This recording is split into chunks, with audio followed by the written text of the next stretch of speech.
What's going on, YouTube? This is Killstreak100 here, bringing you another World of Warcraft gameplay. In this gameplay, this tutorial video, if you will, I'm going to be showing you how to make honor points fast in Missa Pandaria. Now, some people may say, oh, there's no way to make fast honor points in WoW. You just gotta grind it out by yourself. Well, I disagree with that, honestly.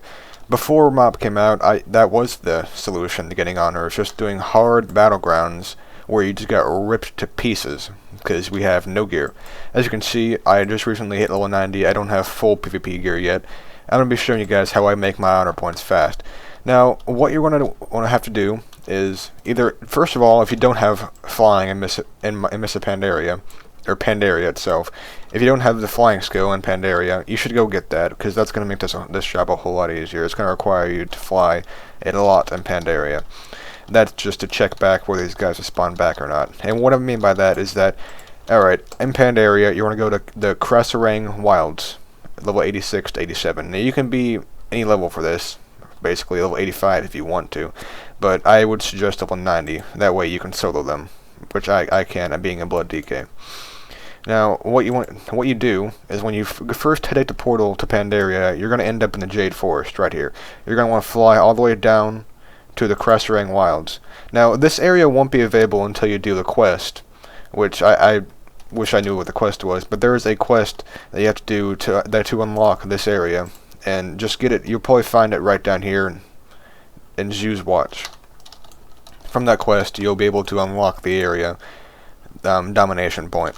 Now, what I do to get honor points after you unlock this area is kill 3 bosses that drop 250 honor apiece. There's the Kara Warmaker, which is right here.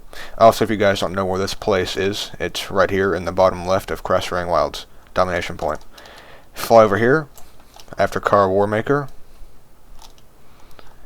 and there is the Ubuntu, I think it's how you say his name, of the Shade, which is the rogue, basically.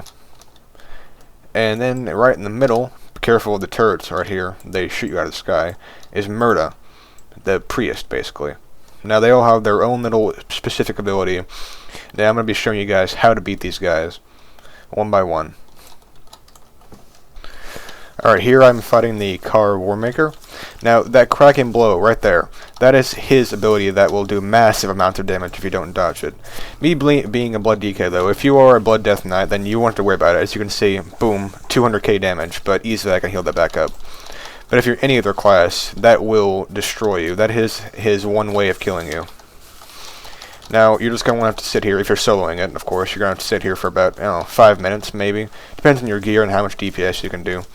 Being a Blood DK, I don't do that much DPS, but I have tons of health and I can actually survive. And then after this guy, we're going to be moving on to the Shade, which I will then show you how to beat him.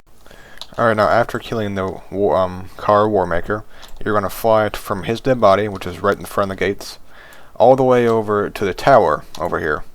Now this is going to be where you fight the next boss, the Shade, whatever his name is.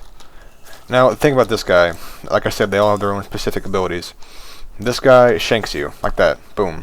His one ability is the shank. Basically, it stuns you for a short amount of time. That might have some effect on other classes, but for me, it's not really a big deal. I can heal myself fast. But if you want to avoid the shanks, just back up like that. He'll repeatedly do them until he hits you. But if you're not next to him, they won't hit you. Other than that, this guy's actually pretty generally easy to kill. He has about 4.4 million health, which is pretty decently easy to kill. His second ability is he teleports out and usually does a throw. He throws a dagger at you, which does actually a ton of damage. He didn't do it that time. Hopefully I'll get some gameplay of him doing that so you guys know what to look out for. Alright, now that the Shade is dead, this time he dropped, of course, the honor points, which you can just use on yourself. He also dropped a small bag of goods, and this is one of the rare drops you get from them. It contains usually gold and some other materials that you can sell in the auction house. For instance, black trillium ore. Alright, after you kill this guy, you want to fly over to the main part, the middle part, of the little domination point fortress they have. Now, take in mind, when you're flying to this area, you need to watch out for the anti-air support. I'll show you what I mean by this. Right there. If those cannonballs hit you, you will get knocked out of this guy. So I just try to land as fast as I can on this tree stump, avoid the cannonballs. I'll go ahead and pull her up here, though. Okay, her 3 moves she has are Holy Bolt, which she's doing right now, Chains of Faith, which is a stun, and one more, Wrath of Light, right there. This is her big ability. Avoid that little circle, because it will kill you. I'll show you the damage. Alright, Chains of Faith, always interrupt that. If you don't interrupt that, she will stun you with it, and that will allow her to do this. Boom. See, I just took 200k damage.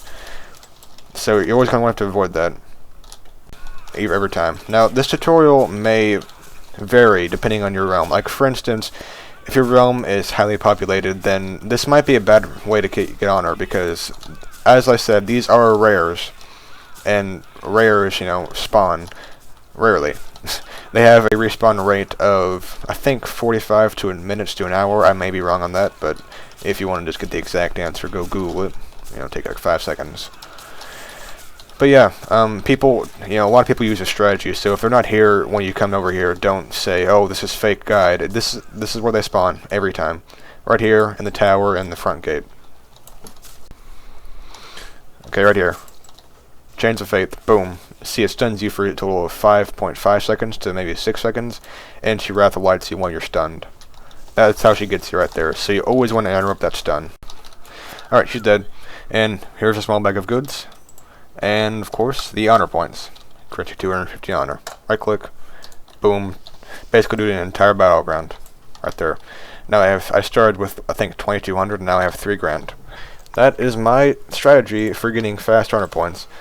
I hope this video helped you guys, and if you have any suggestions for other tutorials or other things to do, and other gameplays, you know, anything, I'll take any suggestions. Go ahead and leave it in the comments. Be sure to like and rate if this helped you.